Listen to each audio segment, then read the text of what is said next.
الحمد لله نحمده ونستعينه ونستغفره ونؤمن به ونتوكل عليه ونعوذ بالله من شرور انفسنا ومن سيئات اعمالنا من يهده الله فلا مضل له ومن يضلله فلا هادي له ونشهد أن لا إله إلا الله وحده لا شريك له ونشهد أن سيدنا ونبينا ومولانا محمدا عبده ورسوله صلى الله تعالى عليه وعلى آله وأصحابه وبارك وسلم تسليما كثيرا. أما بعد فأعوذ بالله من الشيطان الرجيم. بسم الله الرحمن الرحيم. من كان يريد العاجلة عجلنا له فيها ما نشاء لمن نريد ثم جعلنا له جهنم يصلاها مذموما مدحورا ومن أراد الآخرة وسعى لها سعيها وهو مؤمن فأولئك كان سعيهم مشكورا.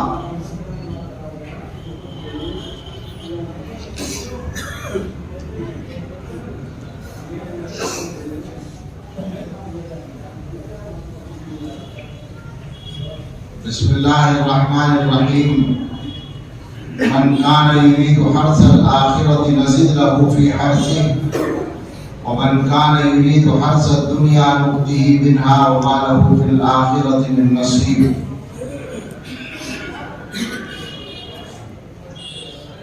وقال تعالى: تلك الدار الآخرة نجعلها للذين لا يريدون علوا في الأرض ولا فسادا والعاقبة للمتقين.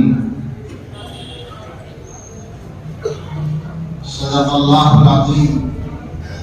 سبحان ربك رب العزة عما يصفون وسلام على المرسلين والحمد لله رب العالمين.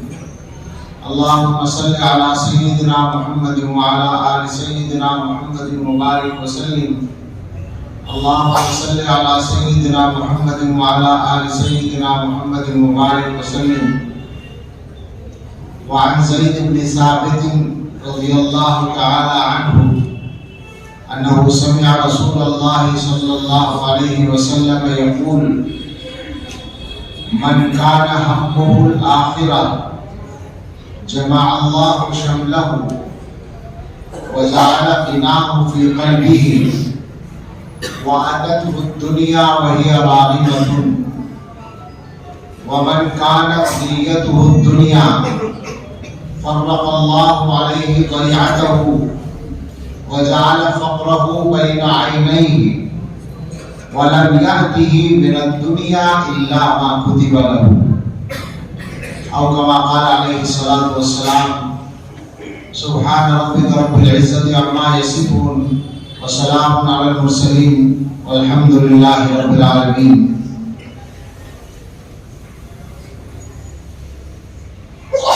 جہاں میں ہے عبرت کے ہر سو نمونے، جہاں میں ہے عبرت کے ہر سو نمونے، مگر تجھ کو اندھا کیا رنگ و بو نے. کبھی غور سے بھی یہ دیکھا ہے تو نے، جو آباد تھے جو معمور تھے وہ محل اب ہے سونے. جگہ جی لگانے کی دنیا نہیں ہے، یہ عبرت کی جا ہے تماشا نہیں ہے. ملے خاک میں اہل شام کیسے کیسے، مکی ہو گئے لامکان کیسے کیسے، ہوئے نامور بے نشان کیسے کیسے، زمین کھا گئی نوجوان کیسے کیسے. جگہ جی لگانے کی دنیا نہیں ہے، یہ عبرت کی جا ہے تماشا نہیں ہے. زمین کے ہوئے لوگ پیوند کیا کیا، ملوک و حضور و خداوند کیا کیا، دکھائے گا تو زور تا چند کیا کیا، اجل نے پچھاڑے تنومند کیا کیا. جگہ جی لگانے کی دنیا نہیں ہے، یہ عبرت کی جا ہے تماشا نہیں ہے. اجل کہتے ہیں موت کو،